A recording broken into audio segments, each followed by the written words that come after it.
buenas tardes.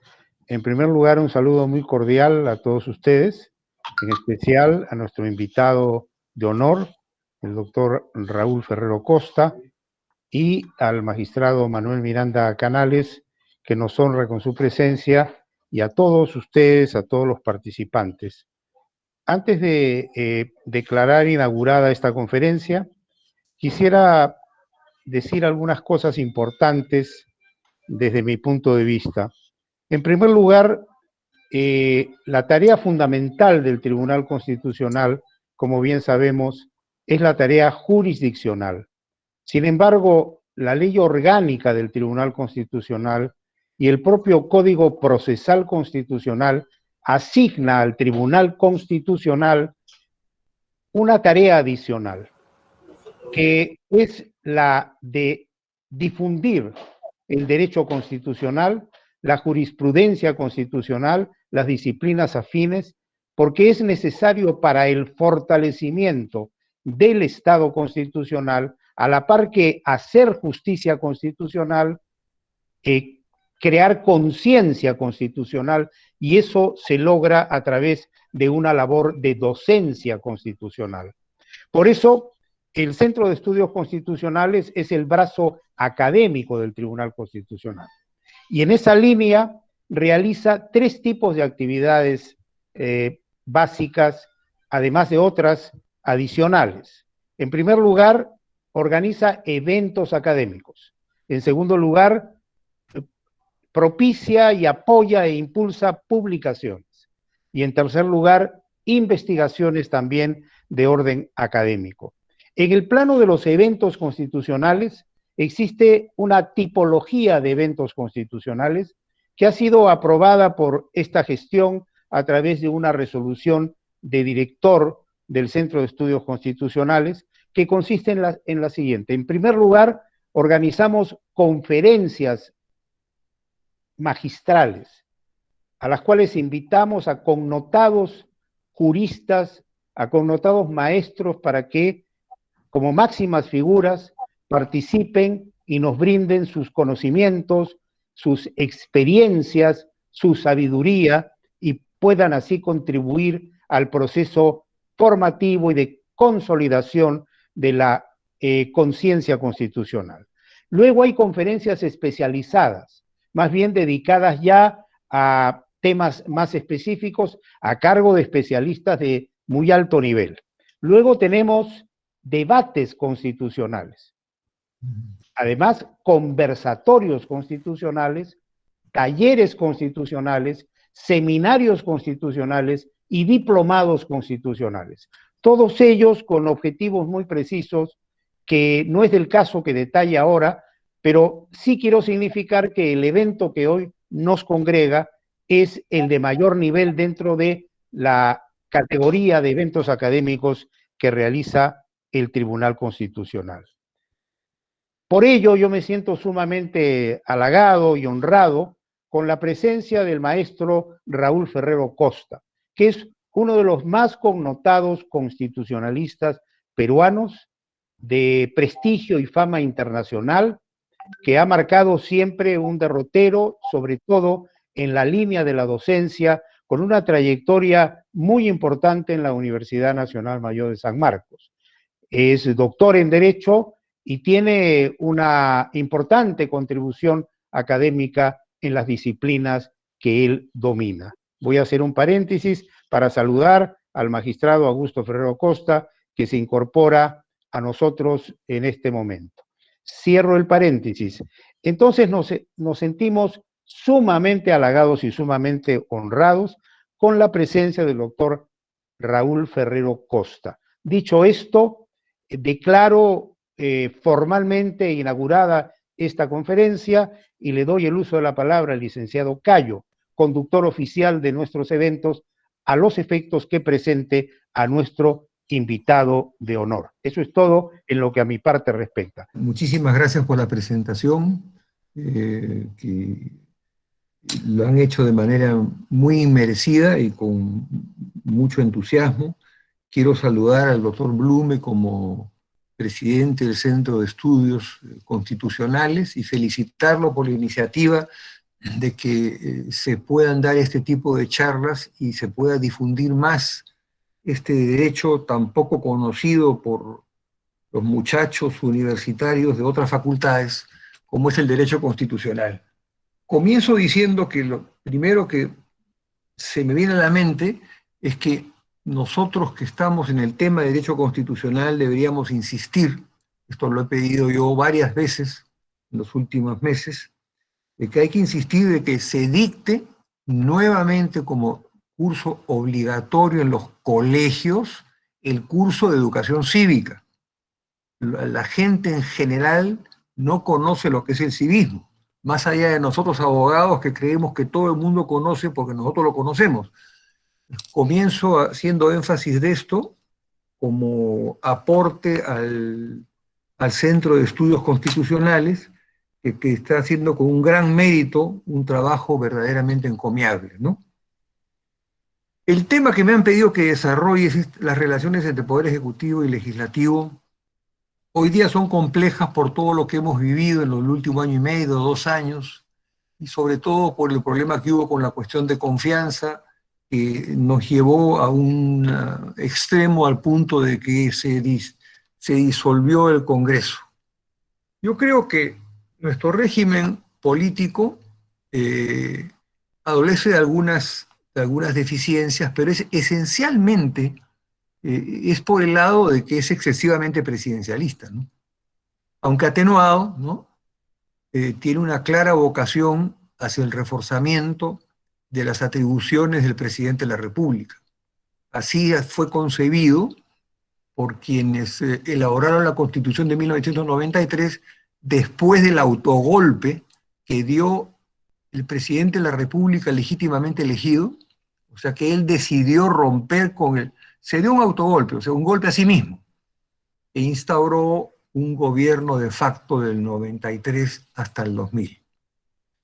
En realidad, creo que el sistema nuestro está patentado en la Constitución del 93 hasta hoy día vigente.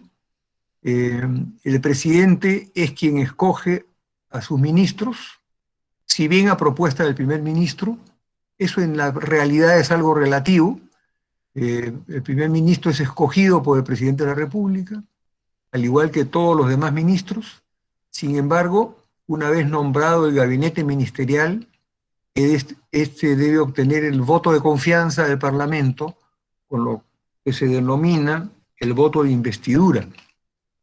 En puridad nuestro sistema es mixto, pero con clara preponderancia del Poder Ejecutivo.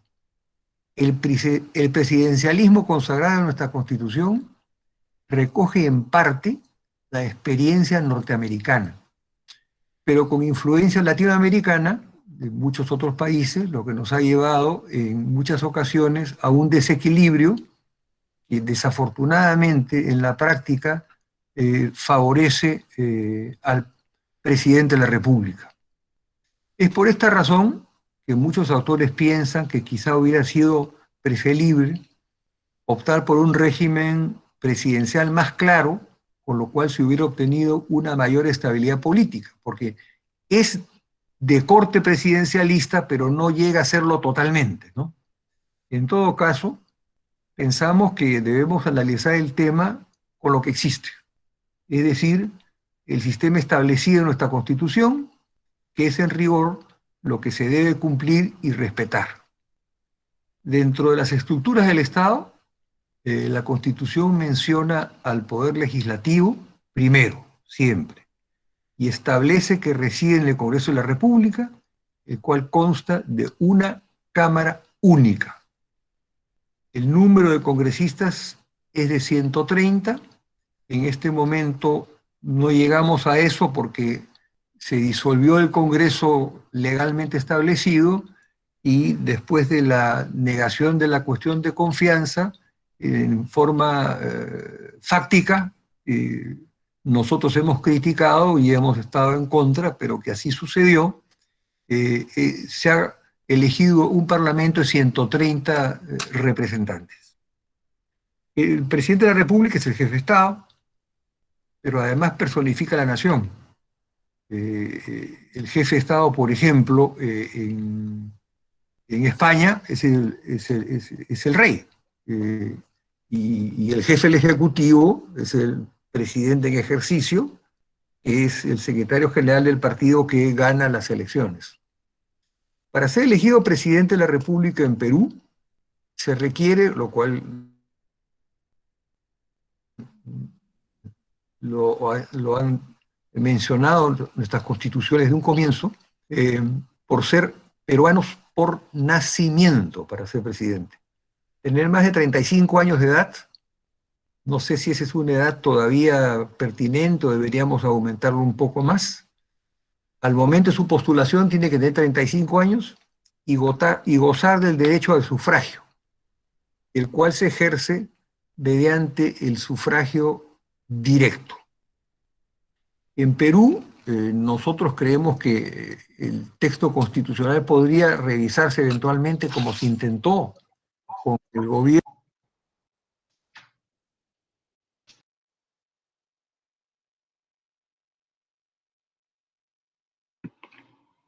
Doctor Ferrero, su micro, por favor.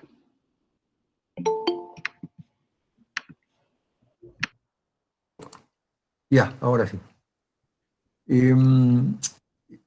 Creemos que si bien las reglas constitucionales son claras, sin embargo, no necesariamente quienes las interpretan llegan a las mismas conclusiones y menos.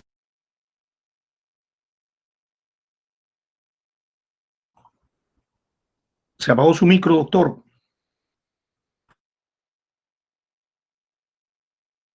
Ocurre eso, ¿no? Ya, gracias. Más aún, dado que quien y quienes interpretan la Constitución, la aplican en muchos casos políticos en ejercicio, que son más políticos que en realidad que juristas, puede existir un sesgo al momento de hacerlo para así favorecer los intereses que pueda tener su grupo político. Y eso es normal y eso ocurre en todos los países del mundo y en las democracias parlamentarias también. Eso es normal y no podemos quejarnos de eso porque no es ninguna excepción en nuestro país. Sin embargo, salvo alguna excepción, las normas constitucionales son suficientemente claras. Y si no lo fueran, siempre existe el Tribunal Constitucional para aclararlas. Felizmente, fue bien previsto. Y es la interpretación que haga el tribunal, la interpretación definitiva.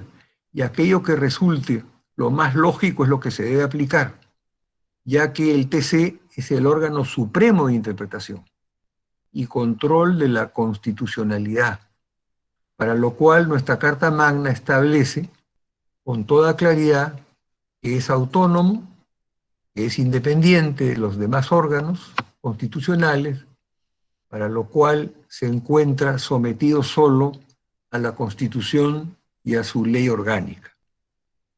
Nuestra Constitución vigente, desde 1993, después del golpe de Estado del año 1992, que se creó una constituyente muy parcializada, sin embargo establece un sistema unicameral que no nos parece el más eficiente a nosotros, para poder nombrar y hacer de poder legislativo ese sistema unicameral, el cual es integrado por 130 congresistas. De las 12 constituciones que ha tenido nuestro país como república, un total de 9 escogieron un régimen bicameral, ampliamente. 2 escogieron un régimen unicameral y otra un régimen en realidad no convencional. Es por ello que el actual régimen constitucional unicameral resulta realmente infrecuente en nuestro sistema constitucional general e histórico. La Constitución peruana ha tenido congresos bicamerales con muy buen resultado. El actual creemos que debe ser revisado cuando haya oportunidad y tratar de reforzar nuestro Parlamento, cuando en realidad lo que ha debilitado el Parlamento es el aprobar leyes que usualmente ocurre, es que estas se han dado sin suficiente reflexión, sin la suficiente meditación, y como ocurre normalmente, hay improvisación y mucha rapidez para que se produzca la legislación de la importancia que es aquella que sale desde el mismo Parlamento. Eso no ocurriría si regresáramos al sistema bicameral. Muchos de nosotros preconizamos, pero que será muy difícil en las actuales circunstancias, por la emergencia que estamos viviendo, por la situación totalmente inestable en que se encuentra el país. El Congreso, hay que reconocer que es elegido de acuerdo a la Constitución por 5 años. En este caso se rompió esa tradición y lo que decía la ley, porque se aplicó esta cuestión de confianza que, según algunos, se dio de manera fáctica. Nosotros estamos en contra de eso. Nos parece que las formalidades son muy importantes en todo, en todo. No es solamente lo que uno quiere hacer, sino cómo lo debe hacer. Todos estamos obligados a cumplir las leyes, a cumplir las reglas. Esa es la democracia, pues, esa es la democracia, y eso no se entiende, ¿no? Ahora, los procesos electorales los organiza el Jurado Nacional de Elecciones, que está cumpliendo una buena función, y la Oficina Nacional de Procesos Electorales, y con el apoyo del Registro Nacional de Identificación y Estado Civil. Eso se cumple y no han habido quejas recientes ni en los últimos años tampoco. Como bien sabemos, para ser congresista se requiere de nacimiento, lo cual nos parece muy bien, y haber cumplido 25 años. O sea, hoy día nos parece que es muy joven, pero en su momento siempre pareció que era la edad adecuada, porque ya la persona normalmente tenía una profesión o tenía una experiencia ya valiosa en su vida personal, ¿no? Ahora, desde los 25 años puede gozar también desde el derecho al sufragio. Ahora, la función de congresista sigue siendo a tiempo completo y está impedido de desempeñar cualquier cargo o ejercer cualquier profesión u oficio de las horas en que funcione el Congreso. Recuerdo cuando yo, por ejemplo, fui senador, tuve que renunciar a los directorios que tenía y renunciar a las representaciones legales de empresas que me habían conferido su confianza.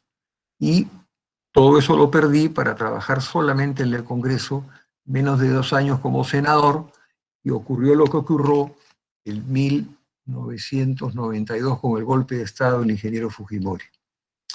La afirmación de una sola Cámara refuerza el Parlamento, no tiene ningún fundamento, así como tampoco es sustentable, tampoco es cierto que la bicameralidad debilite el sistema político, ya que cada Cámara tiene su propia tarea, tareas diferenciadas, siendo la Cámara de Diputados la que aprueba los proyectos de ley en primera instancia, es la Cámara Política, es la Cámara donde se dan los debates más interesantes, ¿no? Es una primera instancia. Y más bien en el sistema bicameral existe el Senado, que puede enmendar los excesos o errores en que pudiera haber incurrido la Cámara de Diputados. En esa época que me tocó ser senador, yo presidí la Comisión de Justicia, y en esa época quien ratificaba a los magistrados de la Corte Suprema era la Comisión de Justicia del Senado.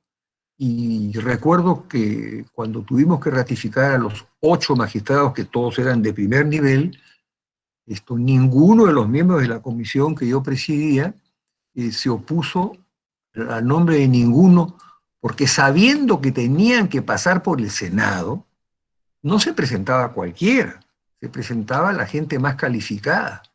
Y así, en realidad, nos fue muy fácil ratificar a los miembros de la Corte Suprema cuando éramos Senado de la República. El Senado es reflexivo, da oportunidad a que las leyes o los proyectos de ley aprobados en primera instancia por la Cámara de Diputados se revisen, se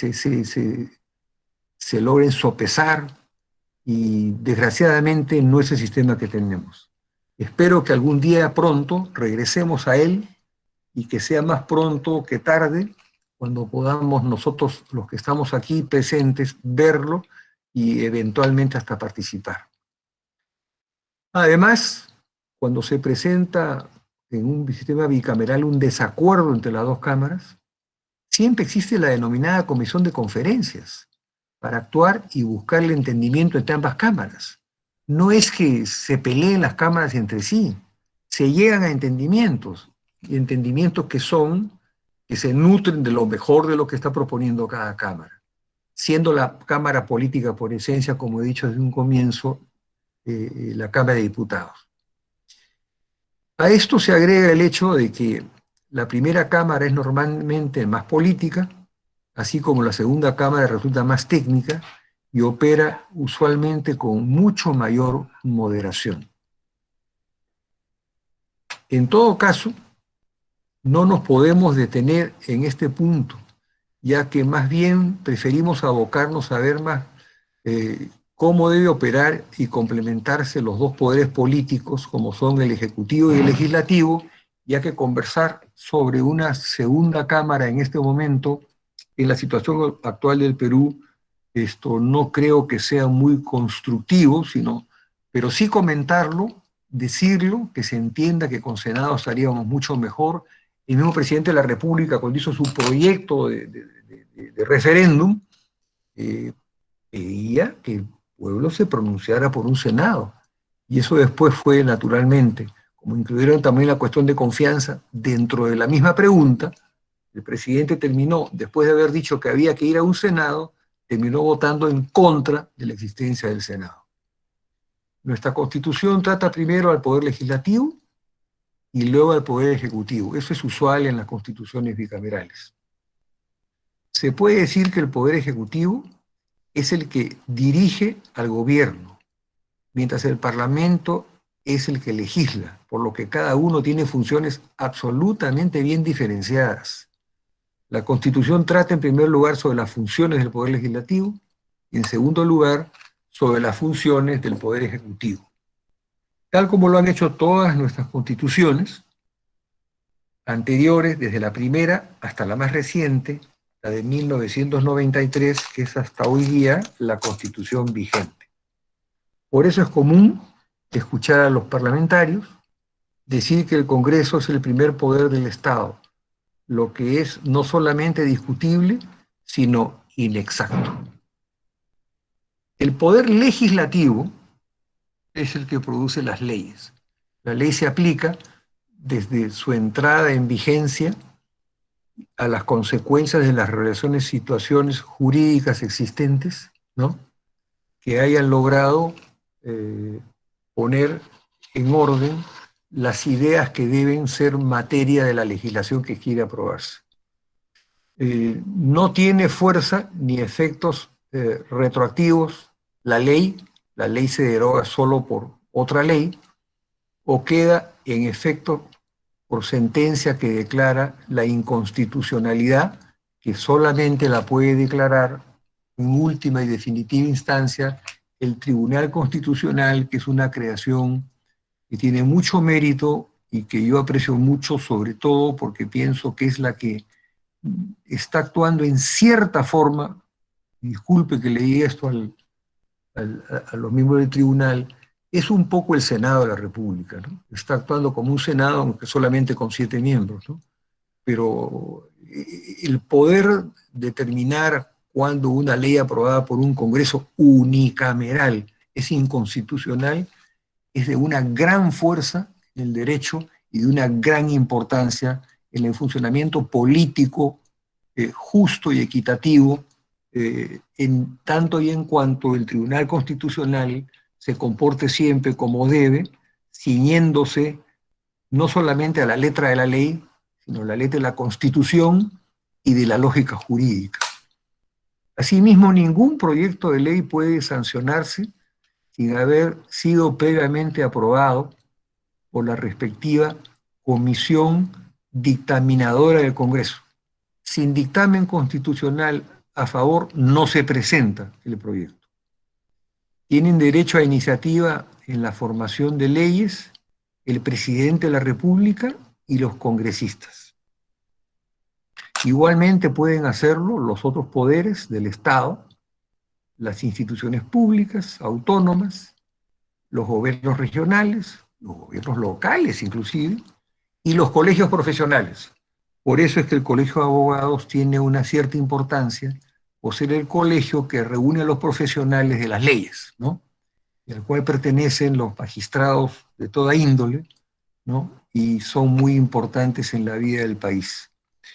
Y también los ciudadanos pueden ejercer iniciativas conforme a ley y no hay ningún impedimento para que ello ocurra.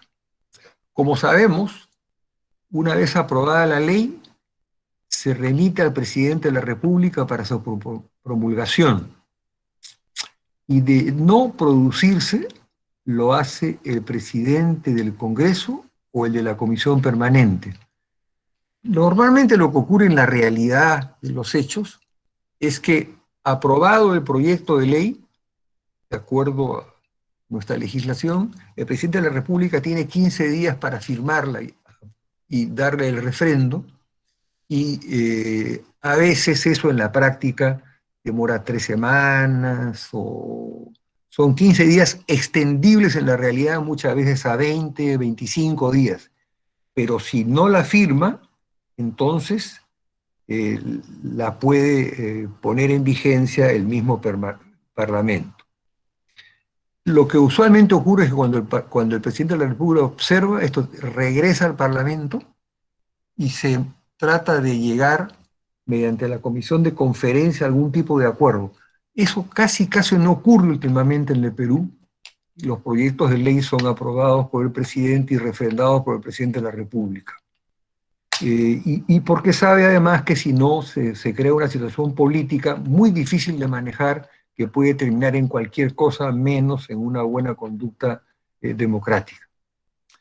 Si el presidente tuviera observaciones, las debe hacer llegar al Congreso en el término de 15 días. Como digo, en realidad esos 15 días son relativos y nada más que referenciales. A veces se demora 20 días o más, mientras eso es comprendido por el Congreso cuando la legislación es compleja y difícil. Hay una cosa de la imposición de la realidad. La realidad le gana a la letra de la ley, y ahí hay un como entendimiento entre el Congreso y el Poder Ejecutivo. Si fuera reconsiderada por el Ejecutivo, que lo es en muchos casos, ¿no?, su presidente la promulga con el voto de más de la mitad del número legal de sus miembros. O sea, sí puede legislar el Parlamento e insistir, se llama la insistencia, en la ley aprobada por ellos mismos. Toda ley es obligatoria desde el día siguiente a su publicación en el Diario Oficial del Peruano. Mientras la ley no haya sido aprobada por el peruano, esto no lo saben muchas veces los universitarios que no son de derecho, mientras no haya sido publicada en el peruano, hasta el día siguiente de su publicación, en que recién se convierte en ley, es ley. Mientras no haya sido publicada, puede tener todas las formalidades, pero no la publicidad, y por lo tanto no rige. El Poder Ejecutivo, bueno, lo maneja el presidente de la República, que es el jefe de Estado, y que curiosamente en nuestra Constitución, además de ser jefe de Estado, personifica a la nación. Es decir, se le elige por sufragio directo, debiendo alcanzar más de la mitad de los votos válidos. Si ninguno obtiene mayoría absoluta, se procede a una segunda elección entre los candidatos que han obtenido las dos más altas mayorías relativas. El mandato presidencial es por 5 años, sin reelección inmediata. La presidencia de la República, sin embargo, sí tiene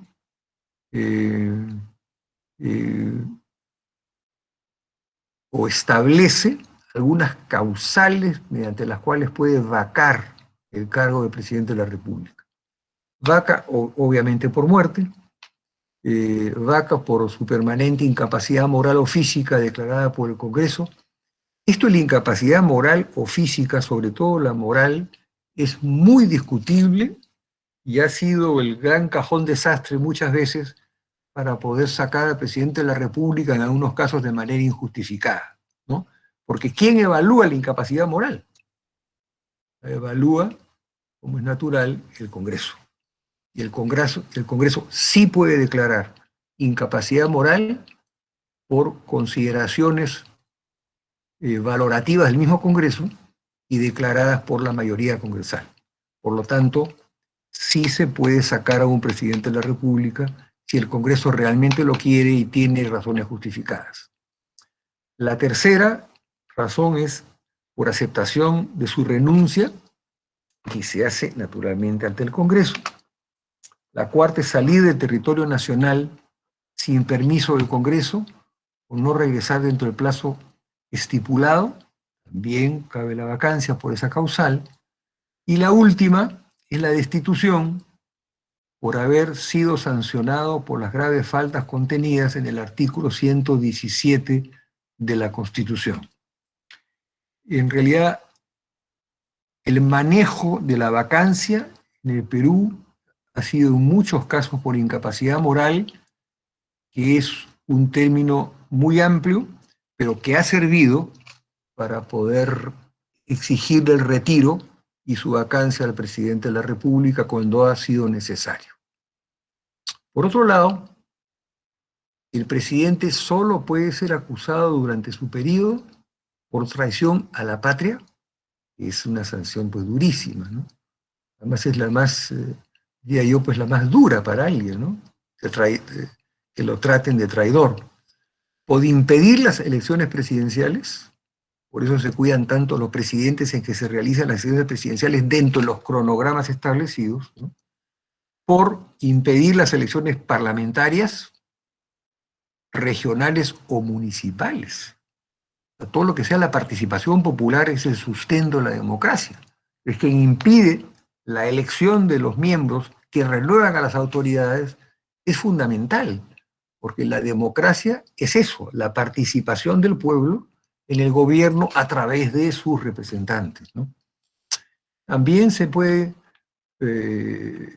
declarar la vacancia si el presidente de la República disuelve el Congreso, salvo en los casos previstos en el artículo 134 de la Constitución y por impedir su reunión o funcionamiento o la del Jurado Nacional de Elecciones u otros organismos del sistema electoral.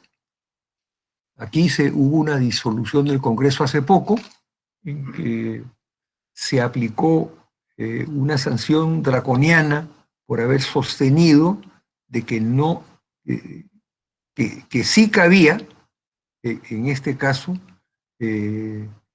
la vacancia fáctica, a pesar de que no haya sido aprobada por el Congreso, y el Ejecutivo dijo que efectivamente se había denegado la confianza y por lo tanto aplicaban ese precepto. Nosotros pensamos, como pensó el Tribunal Constitucional, que esta forma de actuar había sido inconstitucional. El presidente puede ser acusado entonces durante su periodo por traición a la patria, por impedir elecciones parlamentarias, por impedir elecciones regionales o municipales y por disolver el Congreso, salvo en los casos previstos en el artículo 134 de la Constitución, ¿no? O por impedir su reunión o funcionamiento o la del Jurado Nacional de Elecciones u otros organismos del sistema electoral. La tradición en nuestras constituciones ha sido siempre la de tratar primero al Parlamento. Esto es en todas las constituciones. No es porque se le dé preferencia al Parlamento, sino porque se considera que ahí reside la representación popular más claramente. Lo que ocurre en todos los casos que hemos tenido hasta la fecha, sin excepción alguna. Es decir, siempre nuestras constituciones tratan primero el Parlamento y luego el Poder Ejecutivo. Esto, nuestra actual Constitución del 1993 consagra un presidencialismo, es un presidencialismo atenuado. Así es, el presidente de la República es quien decide la conformación del gabinete y el nombramiento de los cargos de mayor importancia en la administración pública. No olvidemos que el presidente de la República escoge a su gabinete y a los ministros con propuesta que le hace llegar el presidente del Consejo de Ministros. Esa propuesta del presidente del Consejo de Ministros que el presidente de la República escoge a sus ministros. Nuestra Constitución del 1979, o sea, la anterior a la última, la que firmó ahí de la Torre, ¿no? Logró ordenar mejor las funciones y atribuciones del Estado. Y a la vez las atribuciones presidenciales fueron reforzadas. Además fue una Constitución que supo darse recogiendo lo que nosotros consideramos tan importante y que insistimos permanentemente cuando hablamos ante un auditorio tan importante como el actual, ¿no? Insistía en que la enseñanza de educación cívica era indispensable, y no solamente era necesaria, que no se debía de prescindir de ella. Hoy en día los escolares no aprenden educación cívica, por eso es que no saben lo que es la democracia, porque nunca se les ha explicado en el colegio. En el colegio no se enseña y no se valora la importancia que tiene el sistema democrático. Y cuando llegan los alumnos a la universidad, a la Facultad de Derecho, llegan con nociones elementalísimas de lo que es la Constitución. Por eso lo primero que hago yo en la primera clase, cuando inicio mi año en la universidad, es que agarren la Constitución, que todo sea una Constitución en la mano, que le va a ser muy útil tanto en la parte teoría del Estado, que es la parte general, ¿no? Y lo que es el derecho constitucional general. Creo que ahí hay una falla, hemos insistido mucho, pero nunca hemos tenido eco. Ojalá el Tribunal Constitucional algún día tenga la forma inteligente, como siempre actúa el Tribunal Constitucional, de influir para que se regrese al curso de educación cívica, como el que enseñaba Salazar Bondi, que lo tengo aquí, el libro, en los colegios. Es un preconstitucional. No se enseña. Mis hijos no han aprendido lo que es la democracia en el colegio, mis nietos tampoco. Y muchos de los muchachos que llegan a la universidad a aprender constitucional, tampoco saben lo que es la Constitución, no conocen lo que son los derechos fundamentales. Eso es imperdonable. Disculpen que aproveche esta tribuna para insistir en ello. No sigo para no molestarlo. Sin embargo, la Constitución del 33 es todavía de un mayor corte presidencialista, tanto que deja de lado mecanismos de control político. Es una exageración y por lo tanto inadecuado que en la Constitución vigente se establezca que el presidente de la República, parece increíble, en el año 2020, el presidente de la República personaliza a la nación. Eso me parece a mí un absurdo, pero ya se verá eso en su momento porque hay cosas más importantes hoy y que tienen prioridad. Es una verdadera exageración que el presidente personalice a la nación, como hemos dicho.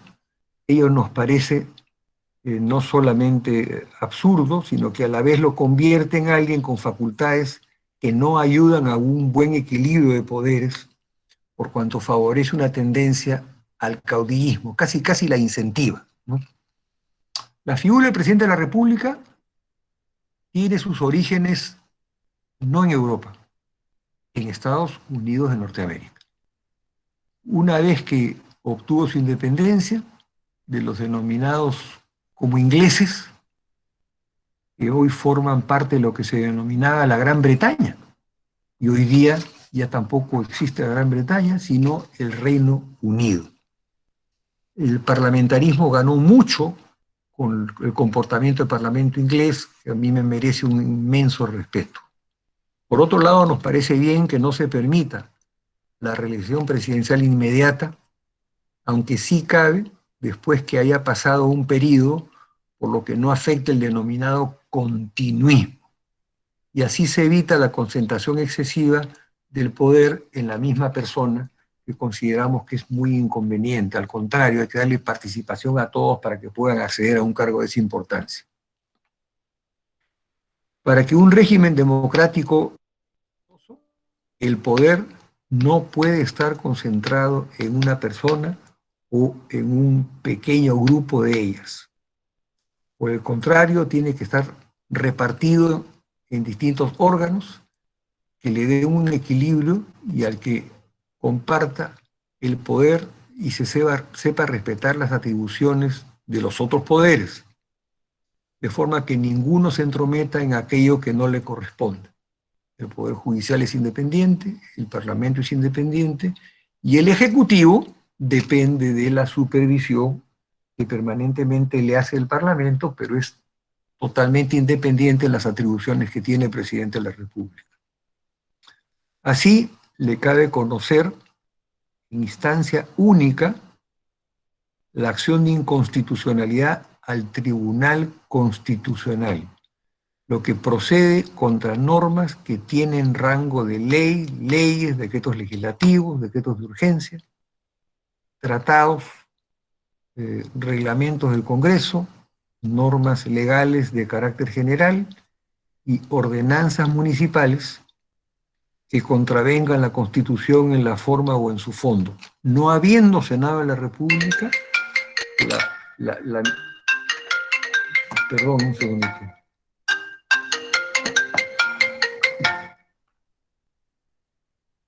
Mil disculpas. No habiendo entonces un Senado, en realidad quien realiza parte de esas funciones en lo que es la parte legislativa es el Tribunal Constitucional, que es la última palabra en temas constitucionales, como ustedes lo saben. Por lo tanto, la independencia de los magistrados constitucionales es fundamental. Yo solamente abogaría por una sola cosa, por la confianza que les tengo a ustedes que me están escuchando. Por favor, denle más participación a quienes recurren al Tribunal Constitucional para que se corrijan las injusticias que se dan a veces en otros poderes del Estado y además en la realidad social del país, ¿no? O sea, la importancia del tribunal es mayor a la que se piensa o a la que se lee en la Constitución, es mucho más importante en la práctica que en la teoría. Las acciones de inconstitucionalidad se interponen como es natural ante el Tribunal Constitucional, que es autónomo, que les puedo decir a ustedes, ¿no? Lo saben mejor que yo, e independiente. Pero sobre todo, recalco, independiente, al cual le corresponde conocer en instancia única la acción de inconstitucionalidad y algo muy importante, aquellas contenidas en el artículo 202 de la Constitución, que son, bueno, la acción de amparo y todas las acciones llamadas de garantía. Y yo comprendo que ustedes están muy recargados de trabajo, que tienen responsabilidades de gran envergadura, pero el país espera mucho del Tribunal Constitucional, por eso ojalá, ahora que viene la renovación, se apliquen los criterios de justicia y los parlamentarios que no conozcan sobre el tema ni conozcan bien a los candidatos, esto que se asesoren debidamente y en el concurso que ya ha sido aprobado como concurso, el Parlamento tenga mucho cuidado al nombrar a los miembros del tribunal. Para nosotros hoy el Tribunal Constitucional, dentro de la estructura de la Constitución nuestra, tan presidencialista, es más importante que nunca. No sabría qué más puedo enfatizar, pero agradecerles mucho la oportunidad que tengo de poder hablar con ustedes. Estoy muy agradecido por la invitación y además muy honrado de que estén ustedes escuchando algunas breves palabras sobre un tema que nos une a todos nosotros. Muchas gracias. Muchas gracias, doctor Raúl Ferreiro. A continuación tenemos las palabras de clausura de nuestro director general, el magistrado Ernesto Blume Fortini. Doctor, adelante. Muchas gracias.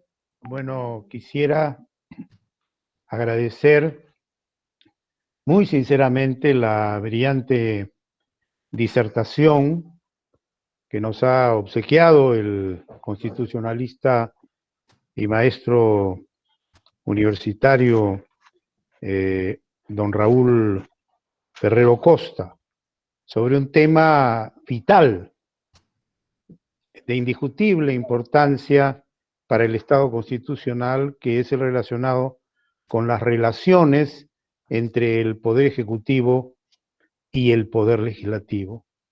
Relaciones que deben enmarcarse dentro de un claro concepto de que lo que ha diseñado la Constitución es un sistema de compensación e intercontrol del poder para evitar de uno o de otro lado exceso de poder o abuso de poder. Pero dentro de una, podemos decir, vocación constitucional, dentro de un sistema de relaciones que deben estar constitucionalizadas, en donde no cabe la imposición, no cabe el hacer planteamientos sin posibilidad de ceder posiciones, y en donde todo debe estar impregnado por una profunda y auténtica vocación de diálogo y por una máxima tolerancia.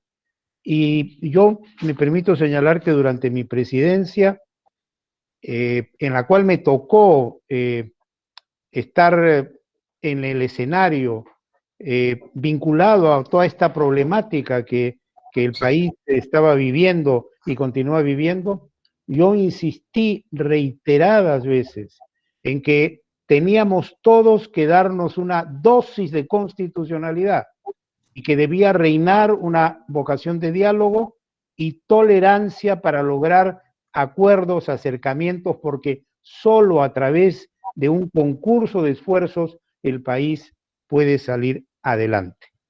Creo que esta exposición del maestro Raúl Ferreiro Costa ha sido muy importante para la reflexión de todos nosotros. Yo le reitero mi agradecimiento, agradezco también a los participantes que nos han honrado con su presencia. Hemos tenido un número de participantes que supera los 200, lo cual nos llena de satisfacción. Y finalmente, entonces, a nombre del Centro de Estudios Constitucionales, del Tribunal Constitucional de nuestro país, declaro oficialmente clausurada esta conferencia. Muchas gracias y buenas noches.